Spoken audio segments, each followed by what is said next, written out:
Hello, today we're continuing in our A-level physics revision series looking at the subject of circular motion. An object may travel in a circle. For example, if you attach it to a piece of string, you have a ball attached to a piece of string and you swing it round, it will travel in a circle. Or it may travel in a circle in the way that the Earth goes round the Sun.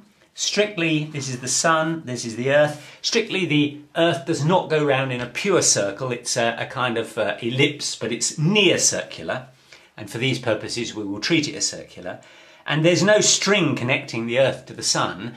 The reason that the Earth goes around the Sun is that there is a gravitational force between the Earth and the Sun that causes the Earth to go around the Sun. And we'll see why a little bit later on. When an object goes round in a circle, even though its speed, v, may be unchanging, constant speed as it goes around the circle, it is nonetheless accelerating. The reason is that Newton's first law says that an object continues in its state of rest or uniform motion unless acted on by an external force. So if this body were to be free in space, then of course it would just continue to travel in the direction that it happens to be travelling tangentially. In other words, if this ball is going round on the end of a string, and when it got to this point here, you were to cut the string, the ball wouldn't continue going round in a circle, it would fly off at a tangent with velocity v. So that's its natural desire, but in fact, because you've got it on a string, it will actually travel down to here. So it will have been pulled in that direction, and that amounts to an acceleration. And in fact, the acceleration is always towards the centre of the circle, and it's called centripetal acceleration. And if you have an acceleration, then because of Newton's second law, which tells us that force is mass times acceleration, then the centripetal force will be the mass of the ball multiplied by the centripetal acceleration. And we'll work out what that acceleration is later. Now, it's relatively easy to calculate the speed or the orbital speed of the object as it goes round in a circle. Let's say that the speed is v, and let's say that the radius of the circle is r. What is the total distance that it travels as it goes round one cycle of the circle, as it were? Go round the circle once, the distance travelled will be 2 pi r. It's simply the circumference of the circle. And let's say that it does that journey in t seconds. Then the velocity v will equal the distance divided by the time, 2 pi r divided by t, and that will be measured in meters per second. But there's another way of measuring speed when you talk about moving in a circle, and that is the angular sweep. In other words, if the object starts here, this is the centre of the circle, there's the object, and if it moves round to here, it will have swept out an angle theta. And we normally regard a full circle as being 360 degrees. But we're going to work with a new unit called radians. The definition of a radian is that you take the arc length of the circle, which we'll call x, and divide it by the radius of the circle, r, and that is theta in radians. So theta is x divided by r, expressed in radians. So how many radians are there in a full circle? Well, a full circle, of course, is 360 degrees. We know that. The definition of a radian is the distance divided by the radius. Well, if you do a full circle, the distance will be 2 pi r. So that is kind of x for a full circle. Divided by r, because the way you get the angle is, the angle in radians is x divided by r. So that's, x will now be the full circle, 2 pi r, divided by r is 2 pi. So there are 2 pi radians in a full circle. So 2 pi equals 360 degrees. They're the same thing. Now we come to the subject of what's called angular speed, which we give the omega. And omega, the speed, is the change in the angle with respect to time. It's how fast the angle changes. So that will be the radians per second, which will be 2 pi divided by t. What we're saying is that that when the ball goes round a full circle, it sweeps out 2 pi radians, and it does that in t seconds. So the angular velocity will be the number of radians, 2 pi, divided by the time taken to do that full circle, t. So omega is 2 pi over t radians per second. Now I want you to notice the difference between this formula, omega is 2 pi over t, and the one that we worked out before, which was that v is 2 pi r over t. So v is 2 pi r over t, omega is 2 pi over t. That tells you that v equals omega r, because if you multiply both sides here by r, you get omega r is 2 pi r over t, but 2 pi r over t is v. So v is omega r. So that's a relationship between v, which is the orbital velocity, and that relates it to omega, which is the angular speed, multiplied by the radius r. Now we come to the concept of frequency, which we denote with the letter F. Frequency is the number of cycles per second, the number of times that the ball does a full revolution of the circle per second. Well, we know what the angular velocity is. Omega is the number of radians per second. So if omega is the number of radians per second, and 2 pi is the number of radians per cycle, omega the number of radians per second, 2 pi the number of radians per cycle, then F is simply going to be equal to omega over 2 pi. Because omega is the number of radians, but there are 2 pi radians in a cycle, so there are omega over 2 pi cycles per second. And thus you can write that omega equals 2 pi f. So that's the relationship between the frequency and the angular speed. Omega is 2 pi f. Another concept that we'll need to learn is the period t. The period is the amount of time it takes to do one cycle. Well, let's just think about it. Suppose the frequency is 10 cycles per second. That means it goes round the loop completely 10 times in 1 second. How long does it take to do one cycle? The answer is 1/10 of a second, because if it's doing 10 cycles in 1 second, every cycle takes 1/10 of a second. If it does 5 cycles per second, then it will take 1/5 of a second, 1 divided by 5. In other words, the time taken to do one cycle is always 1 divided by the frequency. So that tells you how you can get the period from the frequency. It's 1 over the frequency. So if omega is 2 pi f, it's also 2 pi, f is 1 over t, so it's 2 pi over t. Now we're going to consider the acceleration that we spoke about before, the centripetal acceleration. So let's consider this ball going round in a circle, and it's got an orbital speed of v. And this is the radius, and we'll call the radius r. Now after a short distance, it will have swept out an angle, and I'm going to call that angle d theta. And I call it d theta because I want to give the impression that it's a very small angle. I have in fact drawn it as quite a large angle, because otherwise you wouldn't be able to see it, it would be too confusing. But think of it as a very small angle. It has travelled a very small distance. The arc distance that it has travelled we're going to call dx, to indicate that it's a small distance, and we're going to say that it travels that in a time dt. So what we're saying is that the ball travels a small distance dx around the circumference, sweeping out an angle d theta, and it does that in time dt.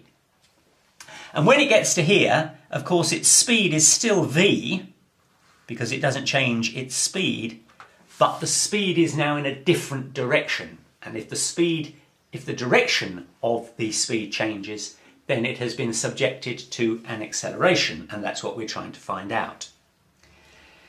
Now, there are several things we can say. Firstly, we can work out that this angle in radians, which is d theta, is equal to the arc length, which is dx, divided by the radius, which is r. So that gives us one equation. D theta is dx by dr. That's just by definition of the radians. The second thing we can say is that the velocity is equal to the distance divided by the time. Well, it travels a distance dx in time dt. So the velocity is dx by dt. And that gives us a second equation. Now we need to know how the velocity changes, because acceleration is the rate of change of velocity. So we need to know what the change in velocity is. We know what the time is, that's dt. So if we can find the change in velocity and divide it by dt, that will give us the rate of change of velocity, and that's the acceleration. How are we going to do that? Well, we do that by looking, if you want to look at the difference between two vectors, you use the principle of putting them tail to tail. So here is the vector v at this point, here is the vector v at this point. We redraw those, but tail to tail. So here's the vector v, that's that one. And here is the second vector v, that's this one. And what we know is that they both are of the same length, because the speed doesn't change, only the direction changes. And we know, this is vector analysis, that the difference, dv, is represented by that line there. How are we going to calculate what dv is? Well, since these two vectors are the same length, they can behave like the radius of a circle. So we can in fact construct this as a circle where we have v and v, they're going to be the same length. This angle, incidentally, is d theta, the same as this angle here. You can show that just by geometry. And what we want to know is the straight line dv. And what we can say, of course, is that the arc length, which I'll call dy, the arc length of the circle, which is not the same as the straight line is absolutely straight, the circle is curved. The curved part, as it were, the arc of the circle, divided by the radius, is the angle. So d theta is equal to dy by v. That's the definition, I'll show that again. That's the definition of a radian. The angle is the arc length divided by the radius, which in this case is v, so dy by dv. But here is where the trick comes. If d theta is very small, and I told you that it was, then the arc length effectively becomes the straight line length. And so we can say, provided d theta is small, we can say that that is equal to dv by v, because when d theta is very small, the arc length becomes a straight line when d theta is very small. And that gives us our third equation. So let's just remind ourselves, we've got d theta is dx over r, v is dx over dt, and d theta is dv by v. From this equation we can say that dx is r d theta. dx equals r d theta. But from this equation we can say that dx is v dt. So dx equals v dt. But d theta from this equation is dv over v. So we can rewrite this equation here as dx equals r. Now d theta we're going to put dv over v equals v dt. And now if we rearrange just this section here, bring the v up here to make that v squared, bring the dt down here, we get r dv by dt equals v squared. Or if you like, dv by dt equals v squared over r. But dv by dt, the rate of change of velocity, is acceleration. And that's the centripetal acceleration we were trying to find. So the centripetal acceleration is v squared over r, the orbital velocity divided by the radius. We've also learned that v equals omega r. V equals omega r. So if we substitute v in here, that becomes omega squared r squared divided by r is omega squared r.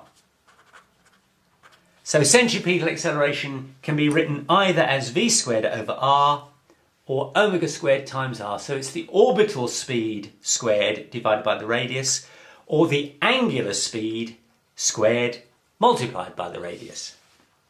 And then since we know that force is mass times acceleration, that's Newton's second law, the centripetal force can either be written as m times a, where a is v squared over r, or it can be written in this form as m times omega squared times r. Choice is yours. That's the centripetal force. I now want to take what we've learnt so far and apply it to some of the questions of the kind that you might get in an A-level exam. First, the fairground loop-the-loop. This is a ride which starts with a car up at a height. The car will start at 0 speed, but will then fall down the incline, come along here, loop the loop, and go round. And the question is that if this height above the ground is h, and the radius of the loop is a, what is the relationship of h to a to ensure that when the car goes round the loop it doesn't fall off? That's the question. How do you design it so that the car will have enough speed to stay on the loop as it goes right the way round and the passengers are upside down when they get to this point here? Well, what we can say, at point A, when the car is at the top of the loop ride, it has no velocity, but it will have potential energy. And the potential energy is given by mgh, where h is the height above ground. When it gets to the bottom of the loop ride, it will be travelling at velocity v. It won't have any potential energy because that's all been changed. So it will now have a kinetic energy of a half mv squared. We've learnt all this in the video on classical mechanics. When it gets to the top of the loop, it will now be travelling in this direction, and let's give it a speed u. So now that energy, that half mv squared, will have been converted into potential energy, which is mg2a, because the height above ground is twice the radius.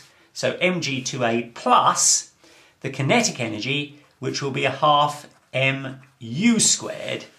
M, of course, in all of this is the mass of the car that is coming down the loop. So we know that mgh, the potential energy at this point here, is converted into part potential energy, mg2a, plus kinetic energy, half mu squared. But we've also learned that if this is going to go round the loop without falling off, it needs a certain centripetal acceleration. In fact, it needs a centripetal force. And that force is equal to, well, we sorted it was mv squared over r. Well, m is the mass of the car, the speed is u, so it's mu squared divided by r. Well, r in this case is a. So the force is mu squared over a. But how is that being provided? That's being provided by the gravitational force acting on the car, which is mg.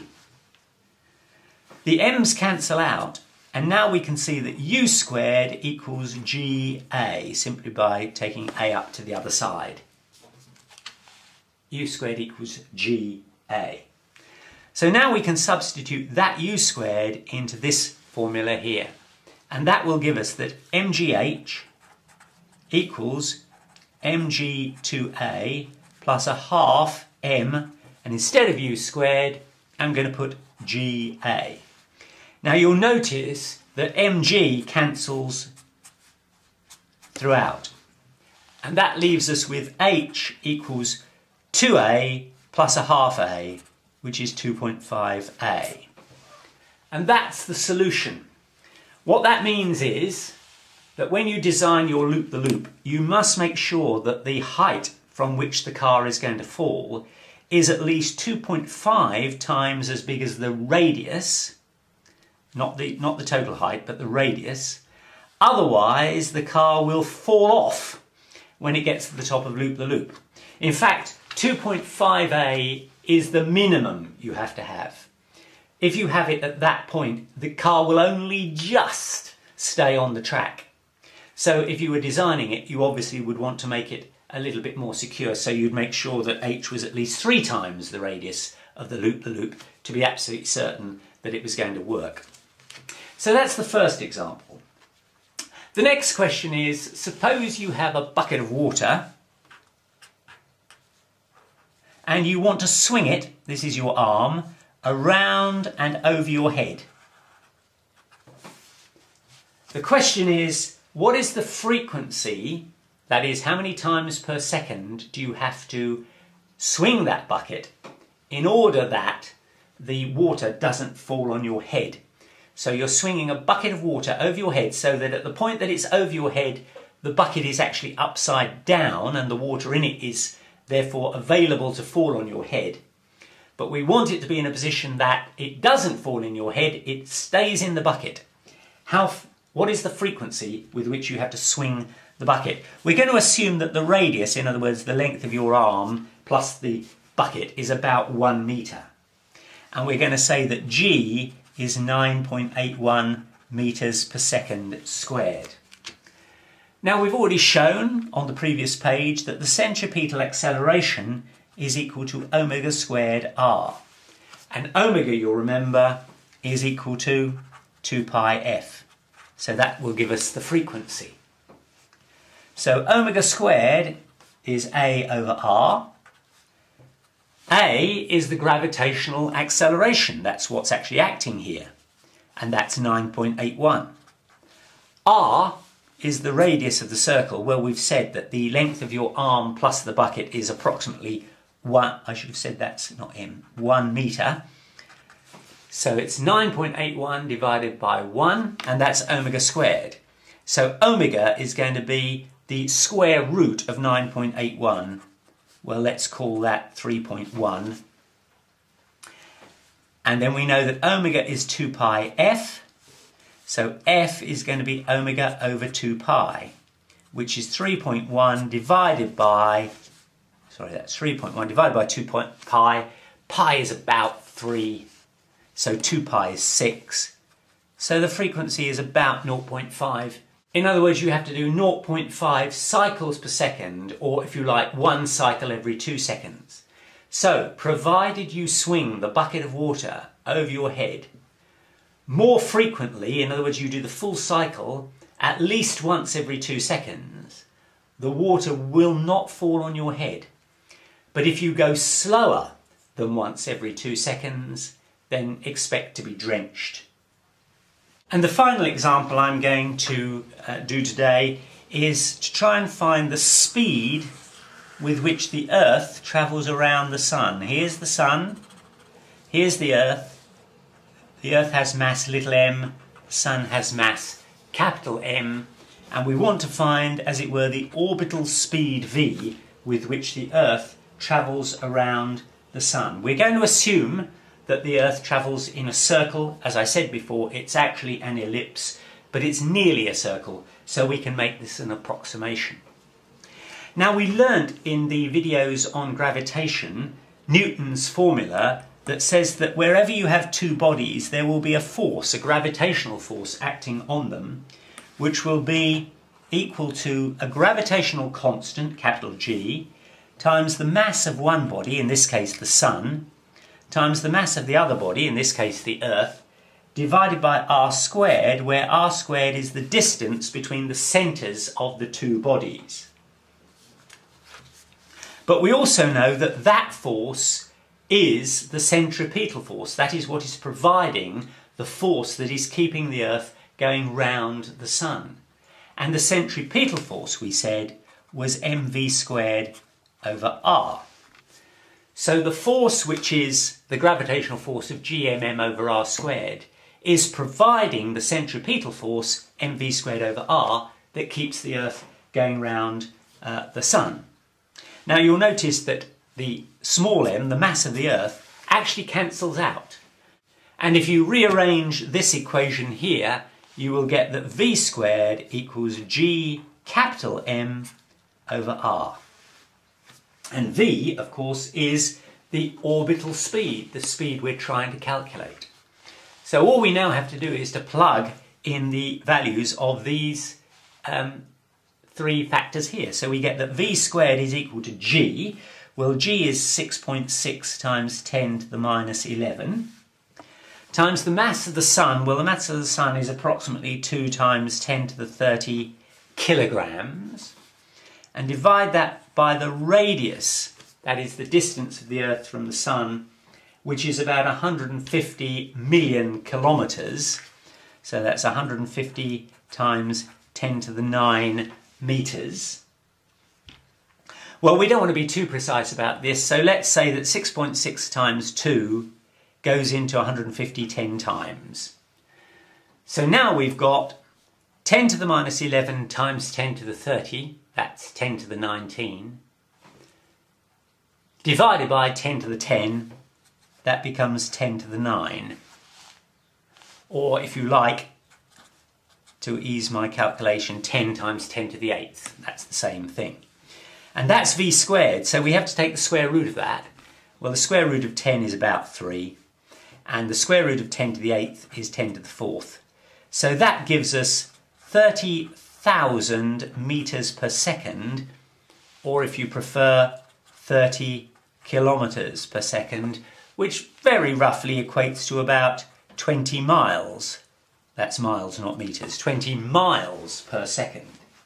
So the Earth is going round the Sun constantly at a speed of approximately 20 miles per second, or 30 kilometres per second, and that's pretty fast. Near circular, and for these purposes we will treat it as circular, and there's no string connecting the Earth to the Sun. The reason that the Earth goes around the Sun is that there is a gravitational force between the Earth and the Sun that causes the Earth to go round the Sun, and we'll see why a little bit later on. When an object goes round in a circle, even though its speed, v, may be unchanging, constant speed as it goes around the circle, it is nonetheless accelerating. The reason is that Newton's first law says that an object continues in its state of rest or uniform motion unless acted on by an external force. So if this body were to be free in space, then of course it would just continue to travel in the direction that it happens to be travelling tangentially. In other words, if this ball is going round on the end of a string, and when it got to this point here, you were to cut the string, the ball wouldn't continue going round in a circle, it would fly off at a tangent with velocity v. So that's its natural desire, but in fact, because you've got it... Hello, today we're continuing in our A-level physics revision series looking at the subject of circular motion. An object may travel in a circle. For example, if you attach it to a piece of string, you have a ball attached to a piece of string and you swing it round, it will travel in a circle. Or it may travel in a circle in the way that the Earth goes round the Sun. Strictly, this is the Sun, this is the Earth. Strictly, the Earth does not go round in a pure circle. It's a kind of ellipse, but it's out what that acceleration is later. Now, it's relatively easy to calculate the speed, or the orbital speed, of the object as it goes round in a circle. Let's say that the speed is v, and let's say that the radius of the circle is r. What is the total distance that it travels as it goes round one cycle of the circle, as it were? Go round the circle once, the distance travelled will be 2 pi r. It's simply the circumference of the circle. And let's say on a string it will actually travel down to here. So it will have been pulled in that direction, and that amounts to an acceleration. And in fact, the acceleration is always towards the centre of the circle, and it's called centripetal acceleration. And if you have an acceleration, then because of Newton's second law, which tells us that force is mass times acceleration, then the centripetal force will be the mass of the ball multiplied by the centripetal acceleration. And we'll work